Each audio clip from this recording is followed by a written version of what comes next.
நல்ல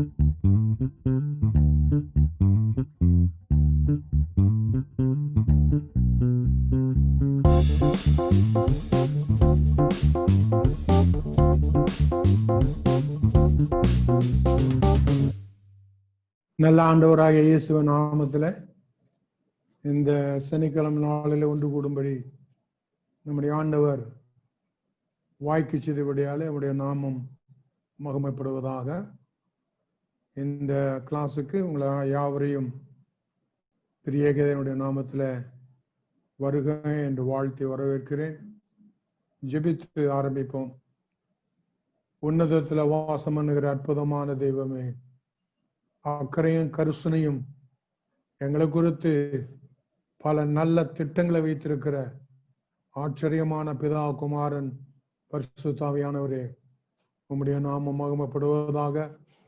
அப்பா, இந்த செப்டம்பர் மாதத்திலேயும் அன்றே நாங்கள் ஒன்று சேரும்படியாய் சரீர சுகம் கொடுத்து, ஆத்மாவில் உற்சாகம் கொடுத்து, ஆவியில எழுப்புதல் கொடுத்து எங்களை அழைத்து வந்தபடியால ஸ்தோத்திரிக்கிறோம். கலந்து கொள்ளுகிற மகனுக்காக, மகளுக்காக, போதகர்களுக்காக, குடும்பங்களுக்காக, ஆண்களுக்காக, பெண்களுக்காக, அன்றுவரே இதுல கலந்து கொள்ளுகிற ஒவ்வொருவருக்காக, அன்றுவரே என்னென்ன தேவைகளோடு, நினைவுகளோடு, சிந்தைகளோடு வருகிறார்களோ, பரிசுத்த ஆவியானவரே, அந்த நினைவுகளையும் சிந்தைகளையும் தேவைகளையும் கர்த்தர் சந்திப்பீராக, பதில் கொடுப்பீராக, உற்சாகப்படுத்துவீராக. இயேசு கிறிஸ்து நாமத்துல, இயேசு கிறிஸ்து நாமத்துல துதித்து ஸ்தோத்திரித்து ஜெபிக்கிறோம் பரிசுத்த பிதாவே, ஆமென்.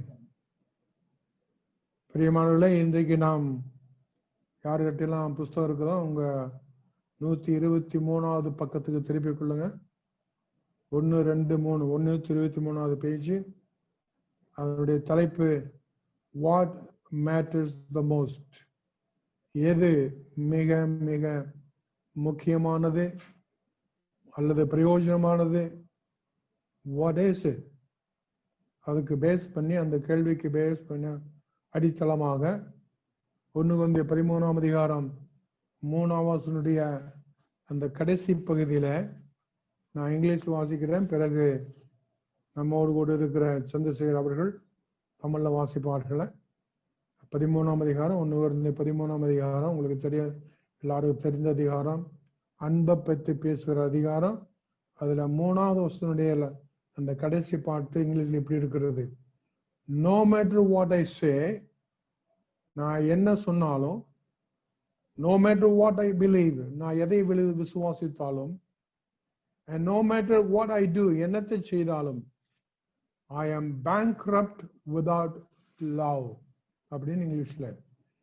அன்பு இல்லாவிட்டால் அந்த செய்கை, அந்த விசுவாசம் எல்லாமே இங்கிலீஷ் வார்த்தையில bankrupt, நஷ்டம், வீண், பிரயோஜனம் இல்லை என்று இருக்கிறது. அதை சகோதரர் சந்திரசேகர் அவர்கள் வாசிப்பார்கள்.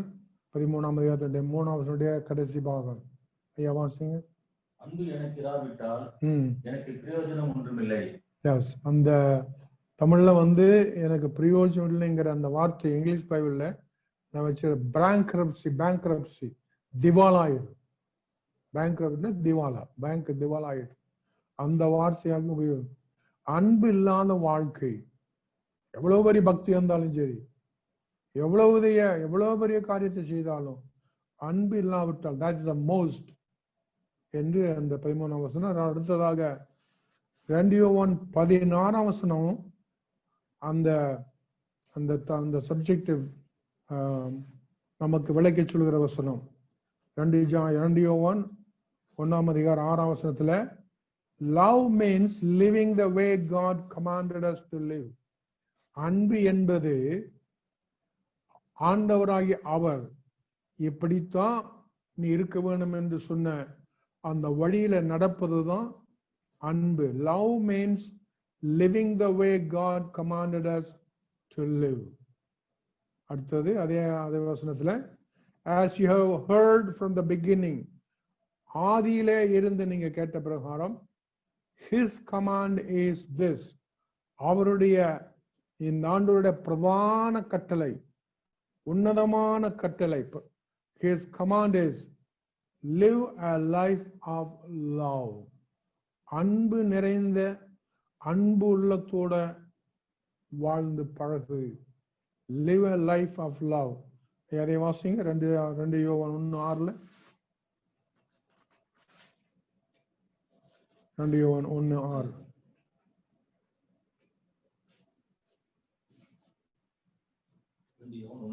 ஆமாங்க. நாம் அவருடைய கற்பனையின்படி நடப்பதே அன்பு. பாத்தீங்களா? நாம் அவருடைய கற்பனையில் நடப்பதே அன்பு. நாம் அவருடைய கட்டளையின்படி கை கொள்ளுவதே அன்பு. அப்புறம் வாசிங்க. நீங்கள் ஆதி முதல் கேட்டிருக்கிறபடி நடந்து கொள்ள வேண்டிய கற்பனை இதுவே. ஆதி முதல் பல ஆயிரம் வருஷங்களுக்கு முன்னாடி கடவுள் எப்ப இருக்கிறார் என்று நமக்கு தோன்ற அன்றையிலிருந்து நமக்கு சொல்லப்பட்டிருப்பது அன்பை பத்தி தான் சொல்லப்பட்டிருக்கு. தொடர்ந்து வாசிங்க, கீழே வாசிங்க. மாம்சத்தில் வந்த இயேசு கிறிஸ்துவை அறிக்கை பண்ணாத அநேக வஞ்சகர் உலகத்திலே தோன்றியிருக்கிறார்கள். சரி, இப்படிப்பட்டவனே வஞ்சகனும் அந்தி கிறிஸ்துவுமாய் இருக்கிறான். ஓகே, நமக்கு தேவை அந்த 6ஆம் வசனத்துடைய அன்பை பத்தி இல்ல. இப்ப நம்ம தொடர்ந்து சிந்திப்பது இந்த அன்பை பத்தி சிந்திக்க போறோம். அதுல 3 முக்கிய பெரிய சப்ஜெக்ட்ல இருக்குது. எழுதுகிறவர்கள் எழுதி வச்சுங்க. Number 1, the best use of life is love. வாழ்க்கையின் இந்த நம்ம கொடுக்கப்பட்டிருக்கிற வாழ்க்கையை எப்படி அது உபயோகப்படுத்த வேண்டும் என்றா அன்புல. அது முதல்ல. the best use of life is love. 124வது பக்கம். இரண்டாவதாக the best expression of love is time. 127வது பேஜ்ல the best expression of love is time. வாழ்க்கையினுடைய சித்தாந்தத்தை வெளிப்படுத்தி காட்டுவது அந்த அன்புக்குரிய காலம். மூணாவதாக the best time of love, the best time to love is now. அன்பை பிரயோஜனப்படுத்துவது, அன்பை உபயோகிப்பது இன்னைக்கு, டுடே, now.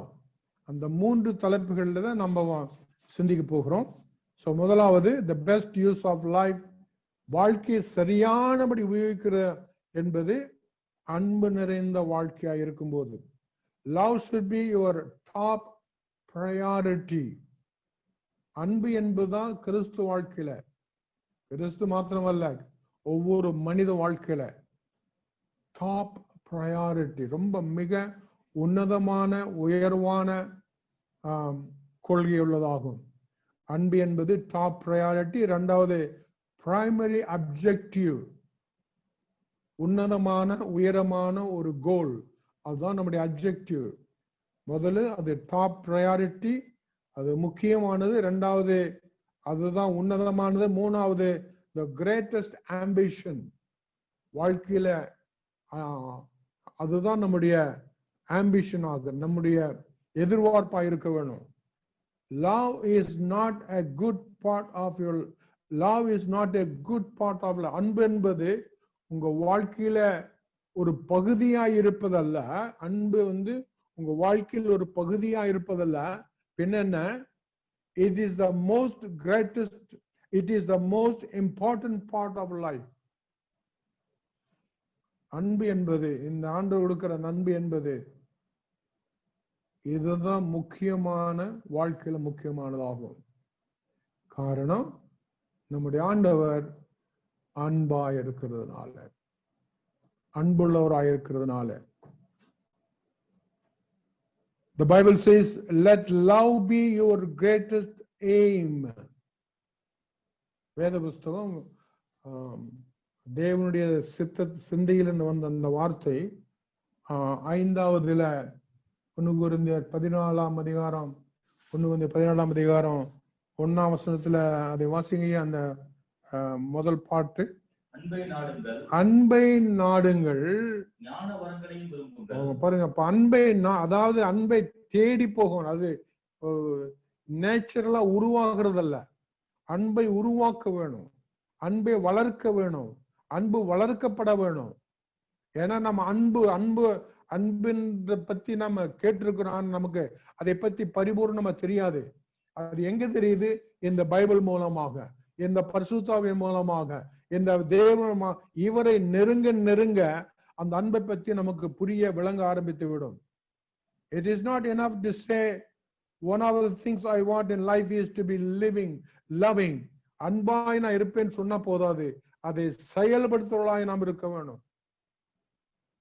பரிசுத்த ஆவியானவர் இதை குறித்து, என் அன்பை குறித்து உங்களுக்கு புரிய செய்வாராக, விளங்கி செய்வாராக.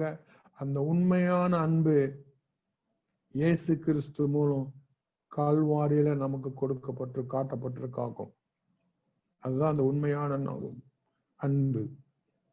One of these things that I want life is to be is loving. It is your top 10 list. Relationship must be priority in your life above everything else. இந்த அன்புல கட்டப்படுகிற உறவு தான், அன்புல கட்டப்படுகிற குடும்பம் தான், அன்புல கட்டப்படுகிற அரசாங்கம் தான் எல்லா விட உயரமானது, முக்கியமானது. இன்றைக்கு குடும்பம் அன்புல கட்டப்படுதுங்களா? உறவு அன்புல இருக்குங்களா? அண்ணன் தம்பி உறவு, மாம மச்சான் உறவு அன்புல இல்லைங்க. அதனாலதான் ஆண்டவர் நமக்கு இதை மறுபடியும் ஞாபகப்படுத்துகிறார். ஆகையினால 124 பேஜ்ல life without love is really worthless. அன்பில்லாத வாழ்க்கை, நீ இந்துவா இருக்கலாம், நீ முஸ்லீமா இருக்கலாம், நீ கிறிஸ்துவனா இருக்கலாம், 10 வருஷம் கிறிஸ்துவனா இருக்கலாம், நீ போதகனா இருக்கலாம், நீ யார் இருக்கலாம், யாராய் இருந்தாலும் லைஃப் வித்அவுட் லவ், அன்பில்லாத வாழ்க்கை, அன்பில்லாத சபை, அன்பில்லாத குடும்பம், வேற டாக்டர் மாத்திரம் உள்ள குடும்பம் இஸ் வொர்த்லெஸ், பிரயோஜனம் உள்ளது என்கிறதுக்கு வசனம் ஆதாரமாக 6வது வசனம் 1 Corinthians 13 ஏற்கனவே வாசித்தோம், மறுபடியும் வாசிக்கும். 1 Corinthians 13:13 வாசிங்க. அது எனக்கு பிரயோஜனம் ஒன்றுமில்லை. அன்பு எனக்கு இராவிட்டால் I can be a scientist, I can be a mathematician, I can be whatever, politician. நீங்க சொல்லுங்க, இந்தியாவில் இருக்கிற எத்தனை பாலிட்டிஷியன்ஸ் அன்புள்ள உள்ளவங்களா இருக்காங்க? மிரட்டுவாங்க, காட்டி கொடுப்பாங்க. ஆனா அன்பு மிக மிக முக்கியம். ஆகையினால அந்த அன்பை பற்றி நாம் தொடர்ந்து சிந்திப்போம், நாம ஆராய்ந்து பார்ப்போம். அன்புல வளருகிறோமா? நம்ம பிள்ளைகளை வளர்த்துகிறோமா? சபை அன்புல வளர்த்துகிறோமா? அதிசயத்தை பத்தி நீங்க சொல்லுவீங்க, அற்புதத்தை பத்தி சொல்லுவீங்க, ஆண்டவர் அப்படி பண்ணுவாரு, ஆண்டவர் இப்படி பண்ணுவாரு, ஆச்சரியமான காரியம் இல்லை, அதெல்லாம் உண்மைதான். அதை விட மேலானது இந்த லவ் ஆஃப் காட் என்கிற இந்த அன்பு. So life without love, அநேக குடும்ப பிரச்சனைக்கு என்ன தெரியுங்க காரணம்? அன்பு குறைவு, அன்பு தனிந்து போனதுனால, தேவ அன்பு இல்லாததுனால. நம்ம கிட்ட இருக்கிற அன்பெல்லாம் தேவ அன்பல்ல. நம்ம கிட்ட இருக்கிற அன்பு என்ன அன்பு தெரியுங்களா? எழுதிங்க. சுய அன்பு, பெருமைக்காக அன்பு, சுய லாபத்துக்காக அன்பு, இப்படிப்பட்ட சீப் அன்பு தான் நம்ம கிட்ட இருக்காங்க. நம்ம கிட்ட இருக்கிறது குவாலிட்டி அன்பல்ல, சீப் சீப் சீப் மெட்டீரியலுங்கள் அந்த மாதிரி நம்ம கிட்ட இருக்கா. ஏன்னா அந்த தேவ அன்பு, இந்த கடவுளிலிருந்து வருகிற அன்பு, அன்பை பத்தி எனக்கு அதிகமா நம்ம பிடித்த இன்னொரு வசனம் 1 Corinthians 13 வாசித்த இன்னொரு வசனம், ரோமர் 5ஆம் அதிகாரம் 5ஆம் வசனத்துல இந்த அன்பை பத்தி. ஐயா அதை வாசிங்க. ரோமர் 5ஆம் அதிகாரம் 5ஆம் வசனம் வாசிங்க. எப்படி இருக்குன்னு பார்ப்போம். மேலும் நமக்கு அருளப்பட்ட பரிசுத்த ஆவியினாலே சரி, தேவ அன்பு நம்முடைய இதயங்களில் ஊற்றப்பட்டிருக்கிறபடியா. இது எங்க இருக்கு? இந்த மாதிரி நமக்கு அருளப்பட்ட பரிசுத்த ஆவியினாலே தேவ அன்பு நம்முடைய இதயங்களில் ஊற்றப்பட்டிருக்கிறபடியா, நம் இருதயங்கள ஊற்றப்பட்டிருக்கிறது. பரிசுத்த ஆவியினால் அற்புதம் மாத்திரமல்ல, பரிசுத்த ஆவியினால் அந்நிய பாஷை மாத்திரமல்ல, பரிசுத்த ஆவியினால வியாதி சுகம் மாத்திரமல்ல, பரிசுத்த ஆவியினால தேவ அன்பு. அந்த நம்பிக்கை நம்மை வெட்கப்படுத்தாது. ஆமா, அந்த நம்பிக்கை வெட்கப்படுத்தாது. சமீபத்துல இப்ப இந்த வேதவசனத்தை வாசித்த சகோதரர் சந்திரசேகர் அவர்கள் சொன்னாங்க, அன்பு இல்லாதனால போன வாரத்துல நடந்த சரியான தேவன் இல்லாதனால போன வாரத்துல நடந்த ஒரு விவாகம் 2ஆய் உடைந்து போய்விட்டது என்று. அன்பு இல்லை. கணவன் மனைவி பிரிஞ்சிட்டான், 2 குடும்பம் பிரிஞ்சிருச்சு. பல ஆயிரங்கள் போட்டு நடந்த கல்யாணம், லட்சங்கள் செலவு செய்த கல்யாணம், பல மணி நேரம் அந்த கல்யாணத்தை நடத்துறதுக்காக ஒவ்வொருத்தரும் பாடுபட்டாங்க. ஆனால் நொடி பொழுதுல தேவ அன்பு இல்லாதனால இந்த அருமையான சகோதரன் சேகர் சொன்னார், அந்த குடும்பம் அடைஞ்சு போச்சு. பணத்தினால நீங்க கூட்டி ஒன்னை நிறுத்த முடியாதுங்க. பொருள்னால எல்லாம் கூட்டி நீங்க ஒன்னும் சேர்க்க முடியாதுங்க. நிறைய பேர் நினைச்சுக்க, நிறைய பணம் இருந்தா எல்லாம் சேர்ந்திருப்பாங்க, நிறைய பொருள் இருந்தா சேர்ந்திருப்பாங்க கொஞ்ச நாளைக்கு. ஆனால் இந்த சுயநலம் இல்லாத தேவன் இருந்தா, பணம் இருந்தாலும் இல்லாவிட்டாலும், பொருள் இருந்தாலும் இல்லாவிட்டாலும் நிலைச்சிருக்குமா. இந்த இயேசு கிறிஸ்து அன்பை, மதத்தை அல்ல, இந்த இயேசு கிறிஸ்து அன்பை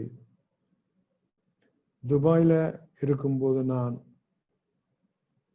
கேட்க, அறிய, ருசிக்க ஆண்டு உதவி செய்தார். 1974 வருஷம். இப்போ நான் கிறிஸ்துவனா இருப்பது பொருள் அல்ல, பணம் அல்ல, அவருடைய அன்பு. அவருடைய அன்பென்னும் கயிறுனால கட்டப்பட்டிருக்கிறேன். இதுக்கு முன்னாடி பாவ கயிறுனால கட்டப்பட்டு கிடந்தேன். என்ன கயிறுனால? பாவ கயிறு. இப்ப எதால கட்டப்பட்டு கிடக்குறீங்களா? தெய்வீக அன்பினால, மதத்தினால அல்ல. அதான் இந்த ரோமர் 5:5 பரிசுத்த ஆவியின் அன்பு உங்கள் மேல் ஊற்றப்பட்டிருக்கிறது. பிரியமான, அதை அடிக்கடி ஞாபகப்படுத்துங்க. சண்டை வரும்போது ஞாபகப்படுத்துங்க, ஆர்கியூமெண்ட் பண்ணும்போது ஞாபகப்படுத்துங்க. என்னென்ன நான் தேவ அன்புல சண்டை போட்டு இருக்கானா, எந்த அன்புல சண்டை போட்டு இருக்கேன்னு ஞாபகப்படுத்தினாவே சண்டை குறைய ஆரம்பிச்சிடும். சண்டை போடும்போது நம்ம ஞாபகப்படுத்துறது இல்லை. பரிசுத்த ஆவியானவர் அதை குறித்து தெளிவாய் உங்களுக்கு புரிய செய்வார். இதுவரை என் அன்பை ருசிக்க அறியாமல் இருப்பீர்கள். ஆனால் என் அன்பு வளர்க்கப்படணும். அன்புங்கிற ஒரு செடி மாதிரி வளர்க்கப்படணும். வளர்க்கிறீங்களா? அன்பு அன்பு தானா வளர கொட்டாது, அது வளர்க்கப்பட வேண்டும்.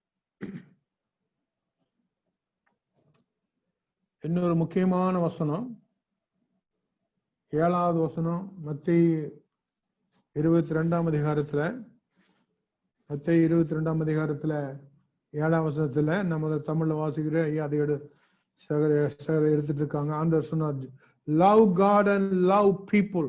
இயேசு சொன்னது love God and love people. என்ன அர்த்தம்? அவர் மேல அன்பு வை. லவ் காட், அந்த தேவனை நேசி, அந்த தேவன் மேல அன்பு வை, அந்த இயேசுவை நேசி. பக்திமான அல்ல, நேசி, அவரை அன்பு காட்டு. அப்புறம் லவ் பீப்புள், ஜனங்களை ஜாதி வித்தியாசம் இல்லாம நேசி, பதவி வித்தியாசம் இல்லாம நேசி. Love God and love people, ரெண்டும் சமமாக. அவரை, அந்த தேவனை நேசிக்கிறவர்கள் ஜனங்களை நேசிப்பார்கள். அதையும் இதையும் சொல்லிட்டு நேசிக்காமல் இருக்க மாட்டார்கள். இந்தியாவின் நிலைமை எப்படி இருக்கு? இந்தியாவில் சாமி கும்பிடுற ஜனத்தொகை குறையுங்களா? லட்சக்கணக்கில் போறாங்களா சாமி கும்பிடுறது? ஆனால் அந்த ஜாதியை நேசிக்க மாட்டாங்க, இந்த மக்களை நேசிக்க மாட்டாங்க, அந்த பாஷக்காரன் நேசிக்க மாட்டாங்க. ஆனா சாமி கும்பிடுறத, ஆனா இந்த வேத புஸ்தகம் என்ன சொல்லுது? Love God and love people.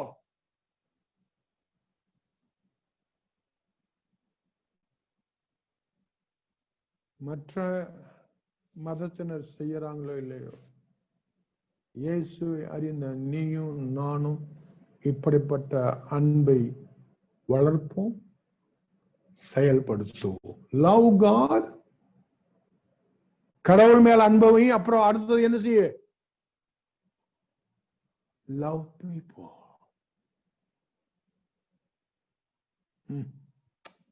Wow. அதைத்தான் இயேசு கிறிஸ்து மத்தேயுல 22ஆம் அதிகாரம் வாசிங்க, அது 37 வசனமா?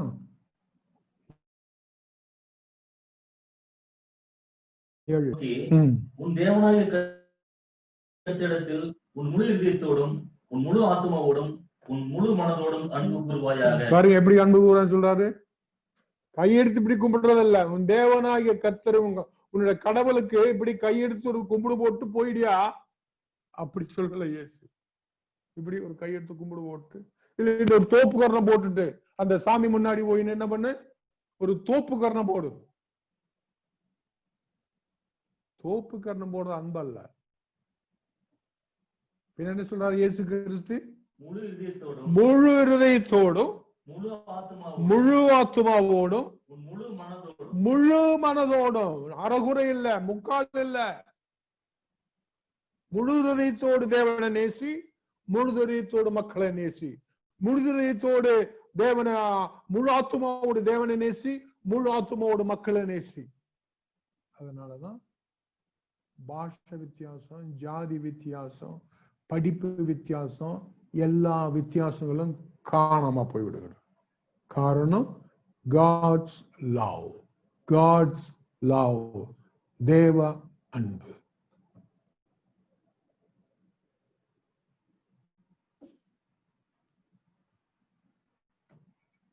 அது மாத்திரம் இல்ல, after learning to love God, 125 பக்கத்துல, after learning to love God, இந்த மாதிரி முழு இதயத்தோடு முழு ஆத்மாவோடு முழு பலத்தோடு நீ நேசிக்கும் போது உண்மையானபடி நீ அந்த தேவனை ஆராதிக்கிறாயாக்கும்.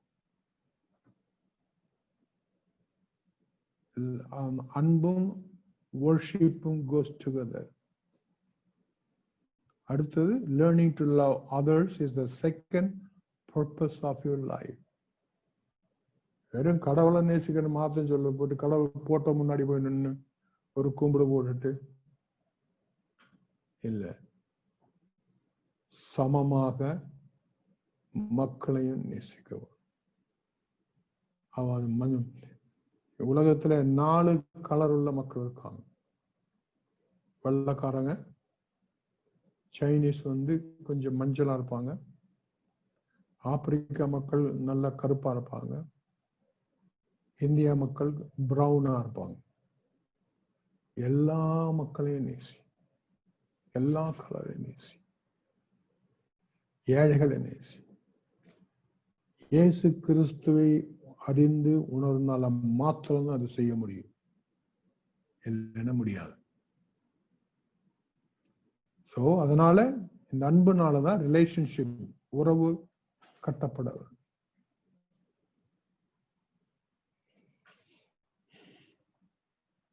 உங்களுக்கும் உங்க பிள்ளைகளுக்குள்ள உறவு, அன்பின் உறவு எப்படி இருக்கு? உங்களுக்கும் உங்க மருமக்களுக்குள்ள அன்பின் உறவு எப்படி இருக்கு? பிரியமானவர்களே, எனக்கு மருமக்கள் இருக்காங்களா? அந்த மருமக்களும் மாமனாகிய நானும் எங்களுடைய உறவு அன்புல இருக்கா? எங்களுடைய உறவு டௌரியில, பொருள்ல, பணத்துல? மாமனார் இத்தனை செய்தாருன்னா அருமையான மாமனார், மருமகன் இப்படி செய்தாருன்னா அருமையான மருமகன். இல்ல இல்ல, அந்த உறவு பொருள்ல பணத்துல கட்டப்பட்டதல்ல, கிறிஸ்துவின் அன்புல. அப்படிப்பட்ட உறவாகும்.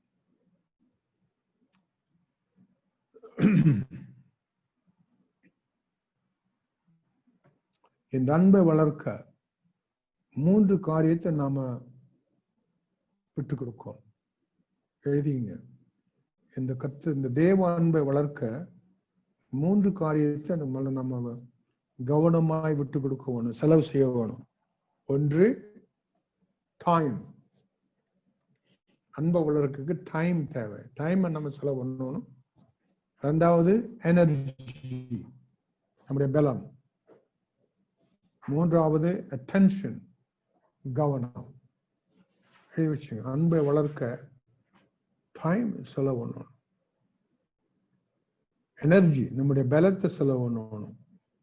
அட்டென்ஷன், கவனத்தை நாம் கொடுக்கணும். அப்பதான் அந்த அன்புல உறவு வளரும். என்னை பொறுத்த எனக்கு தெரியும், நானும் இந்தியாவில் பிறந்து வளர்ந்ததுனால எனக்கு இந்த இப்படிப்பட்ட அன்பு எனக்கு தெரியாமல் இருந்ததாகும்.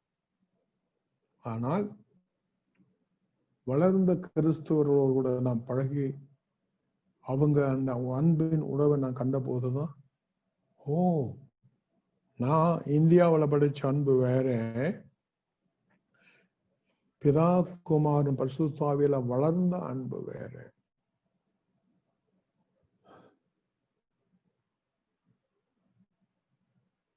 எப்படி அதை உதாரணத்தை சொல்லுவது?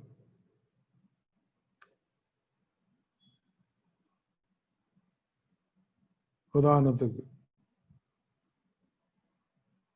இங்க நான் பார்த்த அன்பு, அந்த நான் சொல்லுகிற அந்த அன்பு இங்க பொதுவா இங்க ஈவன் கிறிஸ்துவ குடும்பங்களுக்கு கிடையாது. நிறைய வீடுகளுக்கு சிஐஜி மிஷன் இருக்கும்போது அந்த மக்களை பார்க்கறதுக்கு நான் போவேன், நினைப்பேன், ஜெபிப்பேன், அவங்களுக்காக ஜெபிப்பேன், சரி போய் பார்க்கலாம்னு நினைச்சு புறப்பட்டு போவேன். நான் அவங்க வீட்டுக்கு போன உடனே, ஐயா வாங்க வாங்க அப்படின்னு, ஸ்தோத்திரங்க ஐயா வாங்க வாங்கன்னு ரொம்ப சந்தோஷமா வரவேற்று, நான் போனதுக்கு அவங்களோட கூட டைம் செலவு பண்றதுக்கு, நான் போனதுக்கு அவங்களோடு கூட உட்கார்ந்து அவங்கள நானும் மனம் விட்டு பேசுறதுக்கு, நான் போனதுக்கு என்னுடைய அன்பை வளர்க்கிறதுக்கு. ஸோ நான் போன உடனே ஐயா வாங்க வாங்க அப்படின்னு கூப்பிட்டு உட்கார வச்சுட்டு தண்ணி கொண்டு வந்து கொடுப்பாங்க. அப்புறம் ஆஃப்ல இருந்து டிவி ஆன் பண்ணி விட்டுட்டு போயிடுவாங்க.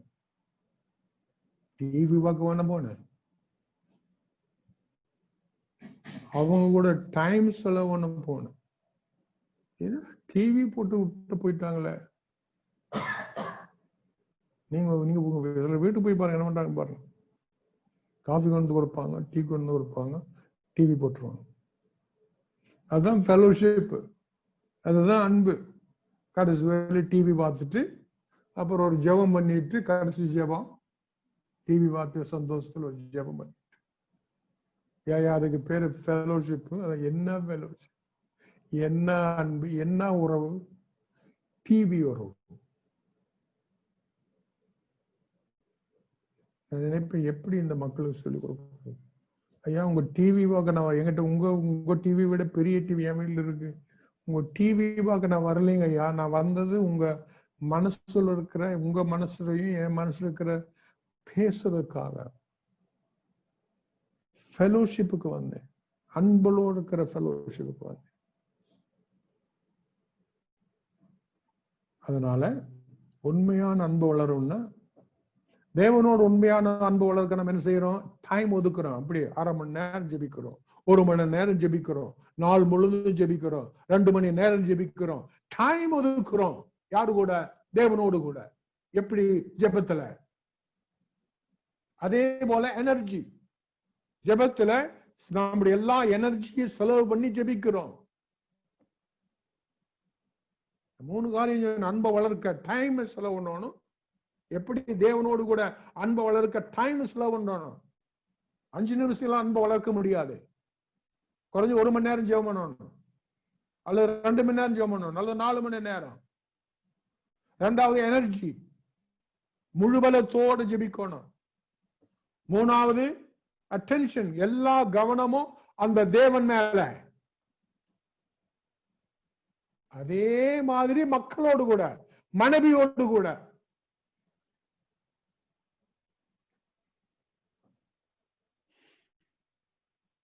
வாரத்துல மாசத்துல கேளுங்க, கவனமா கேளுங்க, விசேஷமாக கல்யாணமானவங்க மாசத்துல குறைஞ்சது ஒரு நாள் காலையில இருந்து 10 மணி சாயங்காலம் 5 மணி வரும் நீயும் உன் மனைவிய மாத்திரம் உட்கார்ந்து பேச முடியுமா?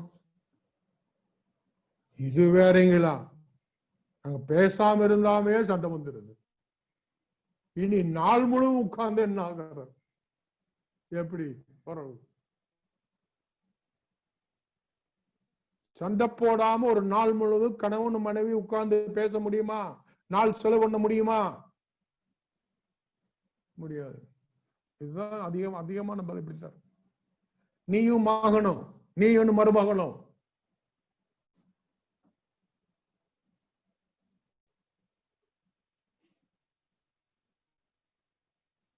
என்னுடைய மருமகன் கீர்த்தி, பாஸ்டர் கீர்த்தி, அவர் என்ன சொல்ல, கீர்த்தி ஒரு மணி நேரம் நீங்களும் நானும், நீங்க நம்ம 2 பேர் மாத்திரம் ஒரு டீ கடைக்கு போக போறோம், இல்லை காஃபி கடைக்கு போக போறோம், இல்லை எங்கேயாவது போக போறோம். கொஞ்ச நேரம் செலவு பண்ணும், டைம் செலவு.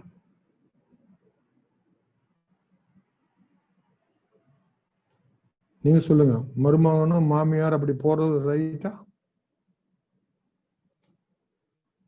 எங்க கலாச்சாரம் அப்படி எல்லாம் பண்றது இல்லைங்க. உங்க கலாச்சாரம்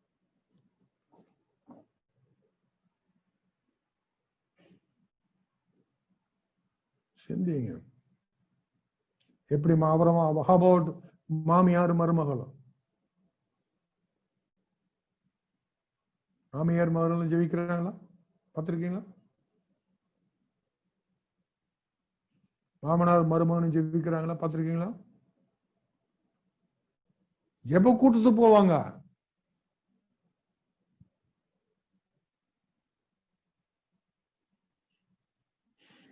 எப்படிங்க கிறிஸ்டியானிட்டி வளர்றது?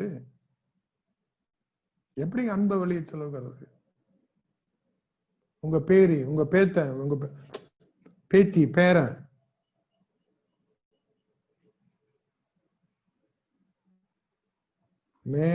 ஆண்டவன் இந்த காரியங்களை நமக்கு தெளிவுகளை கொடுப்பாரா? தாத்தாவாக நீ இந்த பூமியை விட்டு போன பிறகு அந்த பேரன் அந்த பேத்தி சொல்லணும். என்ன சொல்லணும் தெரியுமா? என் தாத்தா என்னோடு கூட டைம் செலவுன்றதுல அபாரமான ஆள். எங்க தாத்தா தான் என்னை ஆண்டுக்குள்ள நடத்தினார். எங்க தாத்தா தான் எனக்கு அன்பை பத்தி சொல்லிக் கொடுத்தார்.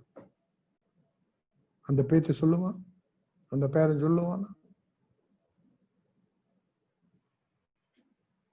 ஏன் நம்ம செய்ய மாட்டேங்கிறோம்? அந்த 13ஆம் அதிகாரம் யாருக்கு எழுதுனது?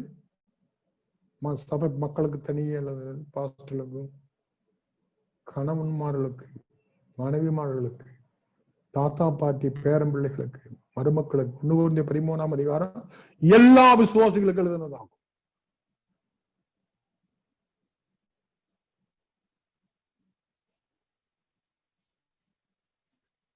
ஏன் நாம் அதை செய்யறது இல்லை?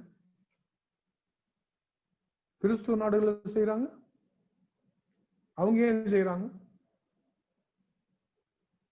இந்தியாவுக்கு கிறிஸ்துவ ஏன் செய்யறது இல்லை? நமக்கு ரொம்ப ஆசை அந்நிய பாஷை பேசணும். நமக்கு ஆசை அற்புதம் செய்யணும். அட நீயும் மருமகனை ஜெபிக்கிறது எப்போ?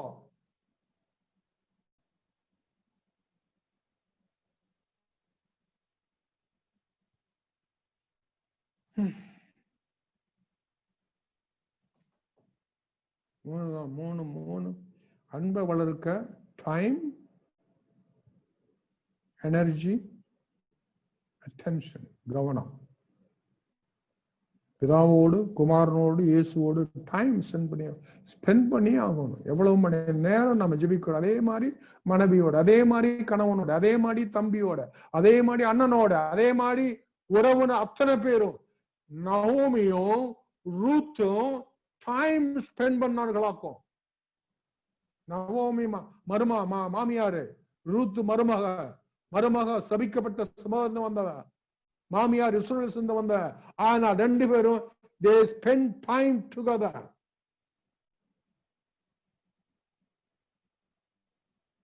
அந்த மாமியார் ஆகிய நவோமி அந்த மருமகள புறஜாதி மருமகளா ரூத்த போவாச கல்யாணம் பண்றதுக்கு ready பண்ணுகிறாளாக்கும்.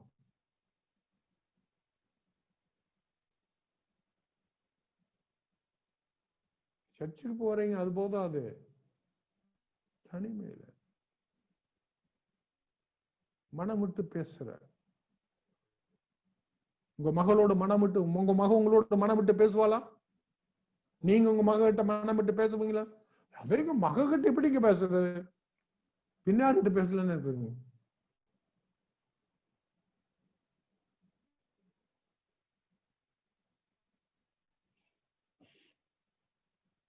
How to practice Christian love? வீட்டுல முதல் வீட்டுல உள்ளவர்கள் இடத்துல நம்முடைய கிறிஸ்துவ நண்பை காட்டவன். வீட்டுல யாரா இருக்கிறா? பேரன், பேத்தி, மருமக, மச்சான், அவங்கதான் வீட்டுல. நம்ம வீட்டை விட்டுறோம் வெளிய, அந்த தெருவுல, இந்த தெருவுல, அந்த வீதியில, இந்த வீதியில.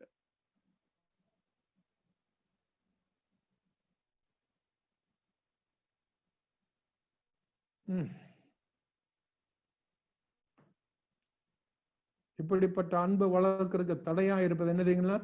பிஸினஸ். நம்ம ரொம்ப பிஸியா இருக்கிறோமா?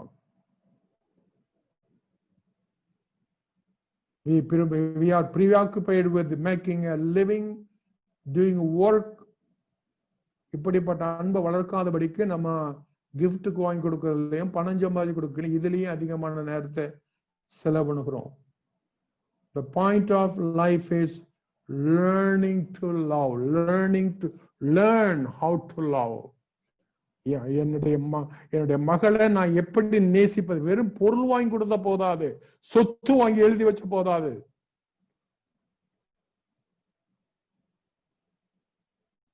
Learn God's love. அதே போல learn how to love people. Unloving people, நாம் நேசிக்க முடியாத ஜனங்களை எப்படி நேசிப்பது? நேசிக்க முடியாத அழுக்குள்ள ஜனங்கள், நேசிக்க முடியாத தாழ்ந்த ஜாதி, நேசிக்க முடியாத அழுக்கானவர். அந்த விஷயத்துல நானுமே இன்னும் வளர வேண்டியிருக்கோம். மதர் தெரேசா கல்கத்தால இருந்தவங்க, ரோட்டுல படுத்துட்டு இருக்கிற அழுக்கு கந்த நிறைந்த மக்களை வாரி அணைத்து தூக்கிட்டு போவாங்க. That's love. It's God's love. It's not Teresa's love. God's love. Mother Teresa's love அல்ல அது. Mother Teresa is an ordinary woman.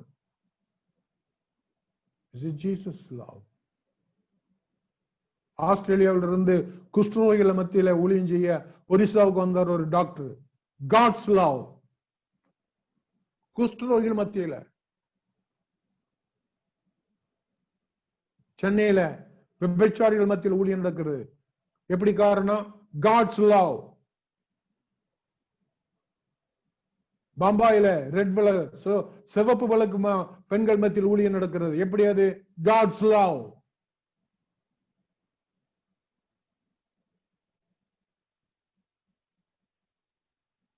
So life without love is really worthless. அன்பில்லாத, தெய்வீக அன்பில்லாத வாழ்க்கை worthless, பிரயோஜனம் இல்லை. இரண்டாவது, love will last forever. அன்பின் அந்த காரியம், நேசம், அன்பு, love will last forever. அழியாததுல, மாறாததுல, அந்த அப்படிப்பட்ட தன்மையில, குணத்துல முக்கியமான ஒன்று அன்பு. எட்டாவது அதை நான் வாசிக்கிறோம். 8வது வருஷம் 1 கொரிந்தியர் 13 எது மாறாதது என்று. 1 கொரிந்தியர் 13ஆம் அதிகாரம் 13ஆம் வசனம் வாசிங்க ஐயா. இந்த வசனங்களை எழுதி வச்சுங்க ஐயா. இப்பொழுது விசுவாசம், நம்பிக்கை, அன்பு இம்மூன்றும் நிலைத்திருக்கிறது. இவைகளில் அன்பே பெரியது. மறுபடியும் வாசிங்க. அருமையான வசனம். இப்பொழுது விசுவாசம், இந்த பூமியில விசுவாசம், நம்பிக்கை, அன்பு மூணும் மாறாமல் நிலைத்திருக்கிறது, அழியாம நிலைத்திருக்கிறது. அதுல அன்பே பிரதானம். இந்த வார்த்தை இப்ப நான் அந்த ஐயா படிச்சாரு, இந்த வார்த்தை ஆண்டவருடைய இருதயத்திலிருந்து வந்த வார்த்தைங்க. பவுல் எழுதுனதல்ல, தேவனுடைய சிந்தையிலிருந்து, இருதயத்திலிருந்து வெளியே வந்த வார்த்தையாக்கம் பவுல் எழுதியிருக்கிறார். அன்பே பிரதானம், அன்பே மேலானது. ஏன்னா அவருடைய நேச்சர், அந்த ஆண்டுடைய nature, his very nature is love. அந்த லவ்ல, அந்த அந்த அன்புனால இந்த கொரோனா நாட்கள்ல நம்ம ஆப்ரேட் பண்ணி ஆகும். பயத்தினால அல்ல. நம்ம எப்படி நம்ம என்ன பண்ணிட்டு இருக்கிறோம், நீங்களும் நானும் எல்லாம் நம்ம என்ன பண்றோம், இந்த கொரோனா பயத்திலேயே நம்ம ஆப்ரேட் பண்ணிட்டு இருக்கிறோமா? பயந்துட்டே வெளியே போறது, பயந்துட்டே வரும். பயம் வேணும், வேண்டாம்னு சொல்லல.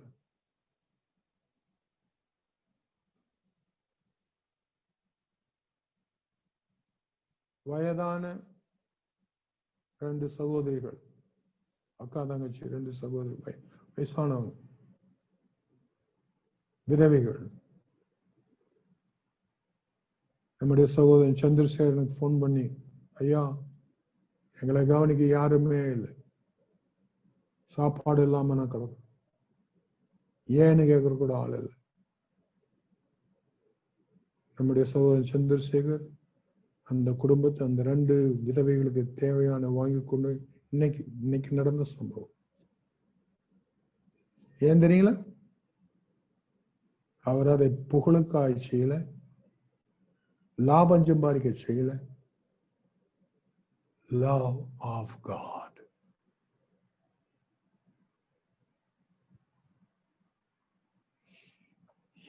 நம்முடைய operation must be on love. 13ஆம் அதிகாரம் 13ஆம் வசனம் முக்கியமான வசனம். அடிக்கடி நம்ம அதை வாசிக்கணும், அடிக்கடி நம்ம அதை தியானிக்கணும். ஆண்டவரே, இப்படிப்பட்ட நல்ல அன்பு எனக்குள்ள இருக்கிறதா? என்னை சுற்றி இருக்கிற போதவர்களை நான் எப்படி நேசிக்கிறேன் அன்பு? எப்படிப்பட்ட நேசத்தால நேசிக்கிறேன் அன்பு? எப்படிப்பட்ட அன்பினாலே நான் என்னை சுற்றி இருக்கிறவர்கள, என்னோடு கூட இருக்கிறவர்கள எப்படிப்பட்ட ஆண்டவரே, எப்படிப்பட்ட நேசம் ஆண்டவரே.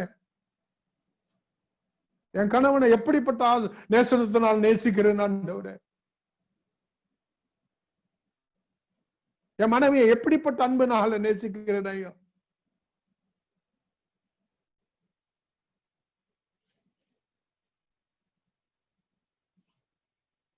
இயேசு நேசித்தது சுயநலம் இல்லாத நேசம். பிதா இயேசுவை அனுப்பினது சுயநலம் இல்லாத நேசம்.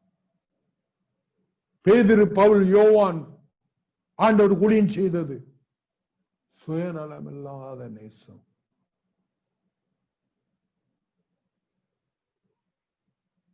நாளுக்கு நாள் நாம் அன்பில வளருவோமாக.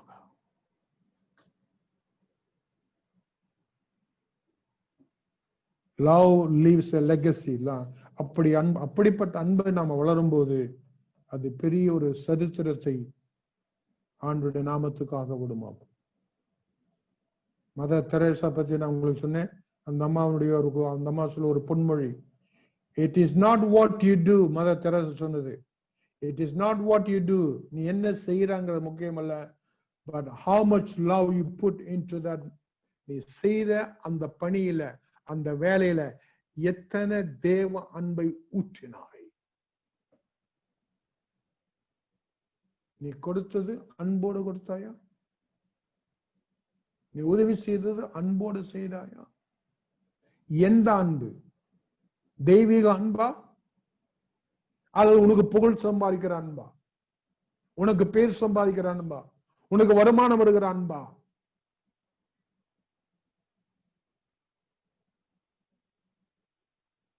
இப்படிப்பட்ட தெய்வீக அன்பை புரிந்து கொள்ள விளங்கிக் கொள்ளத்தான் ஆண்டவர் இந்த கொரோனா போல காரியங்களை அனுமதித்து உலகம் முழுவதும் மக்கள் அன்புக்காக ஏங்குகிறார்களாக்கும். டாக்டர்கள் அன்புக்காக ஏங்குகிறார்கள், நர்ஸுகள் அன்புக்காக ஏங்குகிறார்கள், ஏழைகள் அன்புக்காக ஏங்குகிறார்கள். அது யாரால மாத்திரம் கொடுக்க முடியும்? அந்த அன்புள்ள தேவனை ருசிக்கிற அந்த மனுஷனால, அந்த பெண்ணால, அந்த ஆணால மாத்திரம் தான் கொடுக்க முடியும்.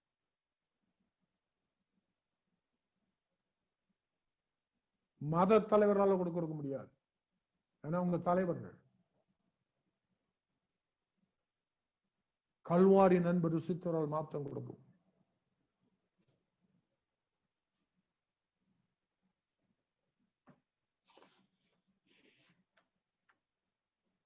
நூத்தி 26வது பேஜ்ல அவங்க ஒரு அனுபவத்தை பத்தி சொல்றார். 166வது பேஜ்ல முதல் பேராகிராஃப்ல இந்த ரிக் வாரோட அனுபவத்தை என்ன அனுபவம் சொல்றாரு தெரியுங்களா? இந்த ரிக் வாரோட சபையில 16,000 பேர் விசுவாசிகள் இருக்கிறார்கள். 16,000. இப்ப இது நான் சொல்றது ஒரு 4-5 வருஷம் முன்னாடி. இப்ப நீ எவ்வளவு பேர் இருக்காங்கன்னு தெரியல. இந்த புத்தகத்தில் ரிக் வாரோட சபையில many thousand, பல ஆயிரம் பேர் விசுவாசிகளாக இருக்காங்க. அவங்கள அநேகர் மரிக்கும் தருவாயில் இருக்கும் போது இந்த ரிக் வாரன் அவங்க மரணப்படுக்கையில போய் பக்கத்துல உட்கார்ந்து கவனிச்சிருக்கார். அதான் எழுதியிருக்கார் 126 பேஜ்ல முதல் பேராகிராஃப் பாருங்க. அங்க என்ன எழுதுறாரு? பெரிய லட்சாதிபதிகள் மரித்து போனது பக்கத்துல மரித்தவர்கள் அங்க போய் உட்கார்ந்து இருக்கிறாரு. படித்தவர்கள், படிக்காதவர்கள், ஏழைகள் அந்த மரண படுக்கையில் இருக்கும்போது அங்க அந்த சமயத்துல அந்த மரணப்படுக்கையில் இருக்கிற அந்த நபர் தேடினது, எங்க என் அண்ணன், எங்க என் தம்பி, எங்க என் உறவுங்க? அவ என்ன தேடல் தெரியுமா? நான் சம்பாதிச்ச சொத்து எங்க, நான் சேர்த்து வைத்த கோல்டு எங்க? அதெல்லாம் கேட்கல. எங்க அக்கா அங்க, எங்க மாமா அங்க, உறவு அன்புள்ளவர்கள் எங்கே? மரண பிடிக்கல. நம்ம யாரை தெரிய தேடுவோம்? பணத்தையோ தங்கத்தையோ செல்வாக்கு அல்ல. நாம் யாரை அதிகமா நேசித்தோமோ அவங்க எங்க வர சொல்லுங்க. உயிர் போகுது. உறவை தேடுவோம். அதனால ஆண்டவர் இயேசு சொன்னது, லவ் காட், லவ் பீப்புள். தேவனே நேசி, மனுஷனே நேசி. அவன் நேசிக்க தகாதவனா இருக்கலாம், அவன் பாவியா இருக்கலாம், அவன் மோசமானவனா இருக்கலாம், அவன் துன்மார்க்கனா இருக்கலாம், நேசி. அவன் கொடூரக்காரனா இருக்கலாம், நேசி. அது மனுஷனால முடியாது. தேவ தயவு பெற்றோரால மாத்திரம்தான் முடியும். நீங்களும் நானும் அந்த தேவ தயவு பெற்றிருக்கிறோம், இன்னும் பெற காத்திருக்கிறோம். அடுத்த பாயிண்டாக 126 பேஜ்ல அன்பை பத்தி, we will be evaluated on our love. ஆண்டவர் நம்மை எதை வச்சு நிறுத்து பார்ப்பார், சோதித்து பார்ப்பார்? அன்பை, நம்முடைய அன்பை வைத்து. We will be evaluated on our love. நம்முடைய அன்பு ரட்சிக்கப்பட்டதிலிருந்து, இயேசுவை ஏற்றுக்கொண்டதிலிருந்து, பைபிள் படிக்க ஆரம்பிச்சதிலிருந்து எப்படிப்பட்ட அன்புல வளர்ந்து கொண்டு வந்திருக்கிறோம்.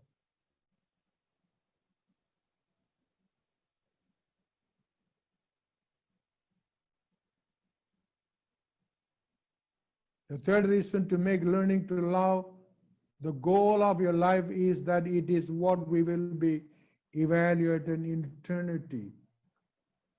ஆண்டவருடைய அந்த நியாயத்தீர்ப்பு நாள் நிற்கும் போது, நான் என்னுடைய அன்பை உனக்கு தந்தேனே, என்னுடைய பரிசுத்தாவின் அன்பு, கிறிஸ்துவின் அன்பு, அந்த அன்பை நீ என்ன பண்ணினாய்?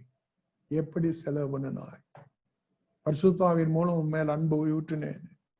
இயேசுவின் நாமத்தில் உனக்கு அன்பை கொடுத்தேனே.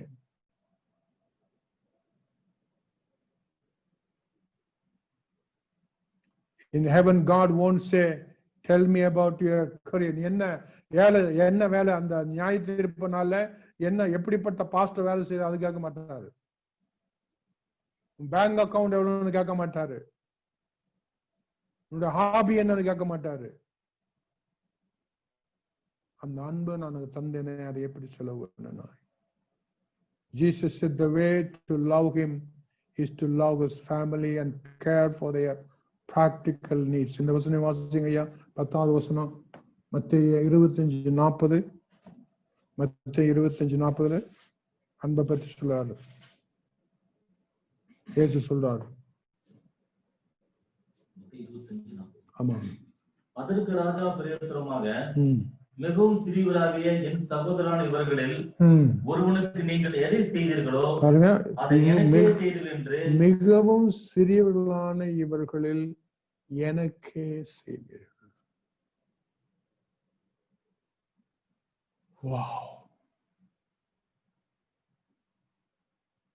ஏழை, பாழை, அனாதை, விதவைகள், கைவிடப்பட்டவர்கள், அனாதைகள்.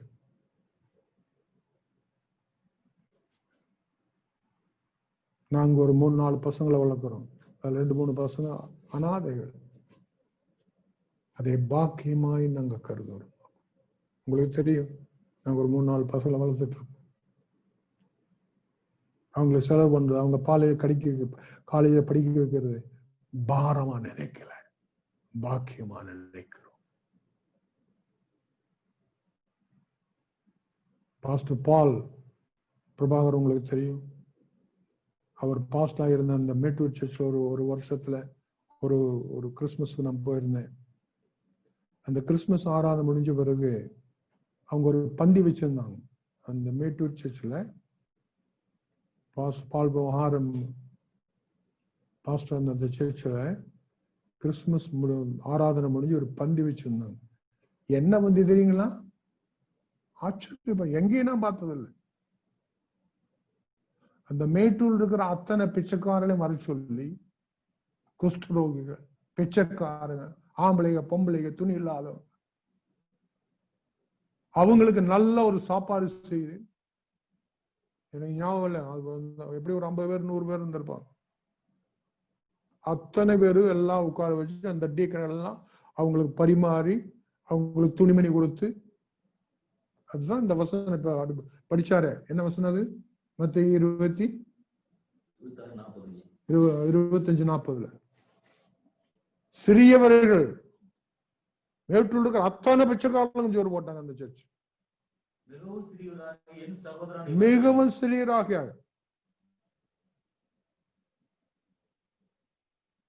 உங்க கல்யாணத்துல, உங்க வீடு பிரதிஷ்டையில சொந்தக்காரலையும் கூப்பிடுங்க, இந்த பக்கம் கொஞ்சம் பிச்சைக்காரலையும் கூப்பிடுங்க, சேரியில இருக்கலையும் கூப்பிடுங்க. இது நம்ம செய்யறது இல்ல. ஏன் செய்யறது இல்ல? அவங்களுக்கு சாப்பாடு, வைகுண்டர் சாப்பாடு போட்டு ஒரு சுவிசேஷம் சொல்லுவோம்.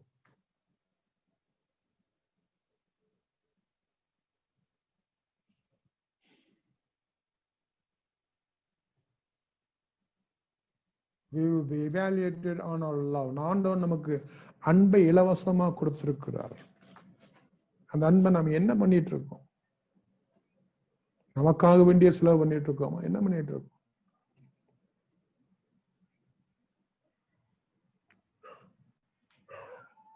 அந்த வசந்த முடிச்சு வாசிச்சு முடியுங்க ஐயா. அந்த 10ஆம் வசனம் மத்தேயு 25:40 முழுவதும். அதற்கு ராஜா பிரயோஜனமாக, மிகவும் சிறியவராகிய என் சகோதரன் இவர்களில், மிகவும் சிறியான இவர்கள் என் சகோதரர்கள், என் சகோதரனான இவர்களில் ஒருவனுக்கு நீங்கள் எதை செய்தீர்களோ அதை எனக்கே செய்தீர்கள் என்று மெய்யாகவே உங்களுக்கு சொல்லுகிறேன் என்பார். அதை எனக்கே செய்தீர்கள் என்று மெய்யாகவே சொல். That's love. God's love. இதுக்கு மற்றவங்க எல்லாம் வேற பேர் கொடுப்பாங்க. இவங்க மத மாற்றம் பண்றாங்க, அப்படி பண்றாங்க, இப்படி பண்றான்னு எவ்வளவு அதை இழிவா பேசுவாங்க. Don't worry about that. You don't have to worry about that.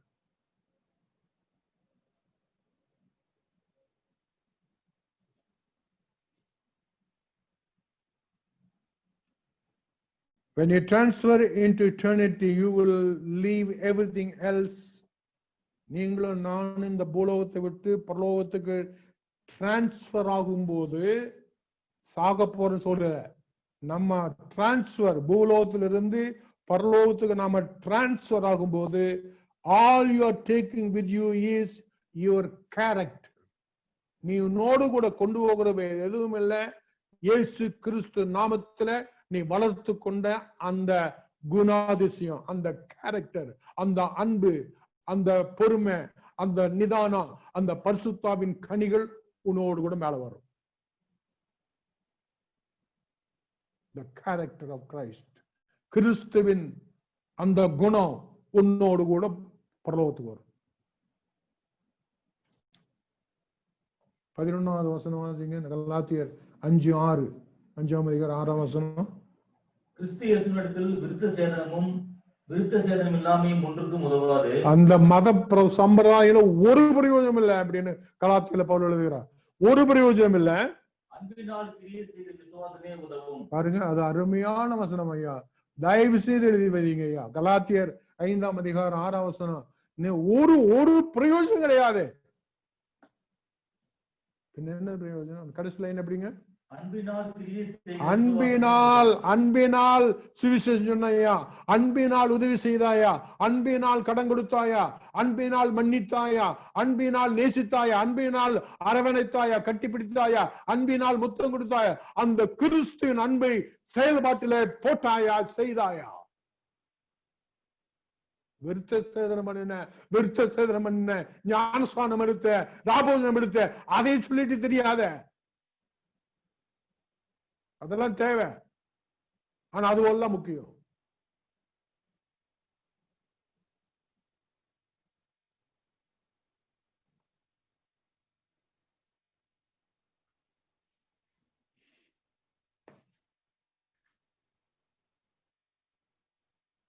இவ்வளவு நேரம் நாம சிந்தித்த தலைப்பு the best use of life is love. கிறிஸ்து வாழ்க்கையினுடைய இந்த கிறிஸ்து வாழ்க்கையை எப்படி செலவு செய்வது? அவருடைய அன்பினால. The best use of life is love from God.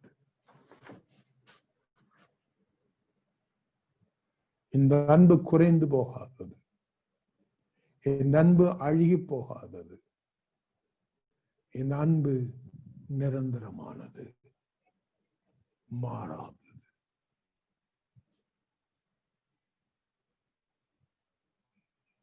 அந்த தேவ அன்பை நினைக்கும் போது, அந்த இயேசுவின் அன்பை நினைக்கும் போது என்னுடைய இருதயம் உடைகிறதாக்கும். இந்த ஆண்டுடைய அன்பை நினைக்கும் போது உதவாக்கரையாய் கிடந்த நான் செய்த பாவங்களுக்கு அளவே இல்லை. இந்த அன்புங்கிற கயிறால கட்டி என்னை தூக்கினார் இந்த பிதா குமார் பரிசுத்த ஆவியானவர். அதனால அந்த அன்பை நான் உங்களோட பகிர்ந்து கொள்கிறத பாக்கியமாய் நினைக்கிறேன்.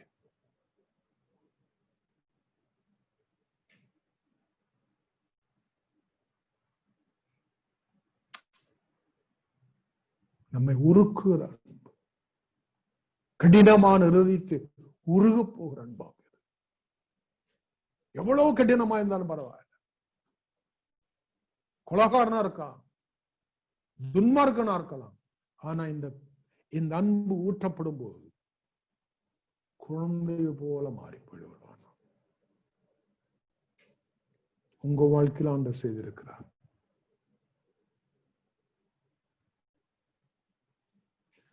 ரெண்டாவது தலைப்பு, நம்முடைய டைம் ஆயிடுச்சு. ரெண்டாவது தலைப்புல நம்ம டச் பண்ணுவோம் கொஞ்சம். The best expression of love is time.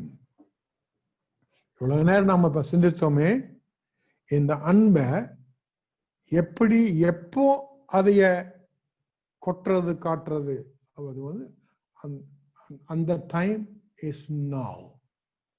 அதுக்கு காலம் இருக்கு. செத்து போனவர்கள் ரட்சிக்கப்படாத முன்னாடி அல்ல, அந்த டைம் இப்போ, நவ்.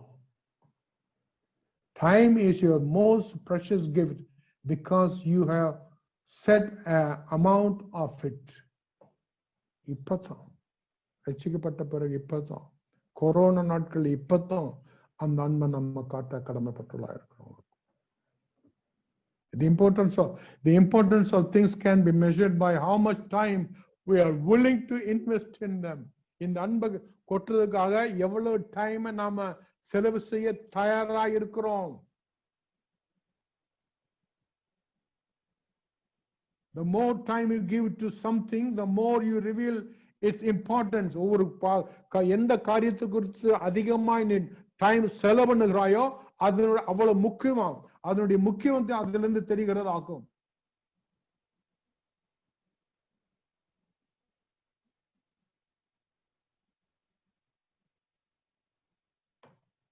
எல்லா கிஃப்டை விட இந்த பேராகிராஃப் 127 பேஜ்ல, நீ ஒரு சகோதரனுக்கு, ஒரு சகோதரிக்கு, ஒரு விசுவாசிக்கு எல்லா அவங்களுக்கு கொடுக்கிற எல்லா வெகுமதியை விட, கிஃப்டை விட இது தெரிய முக்கியம். The greatest gift you can give to them is your time. அவர்களோட செலவு செய்வது.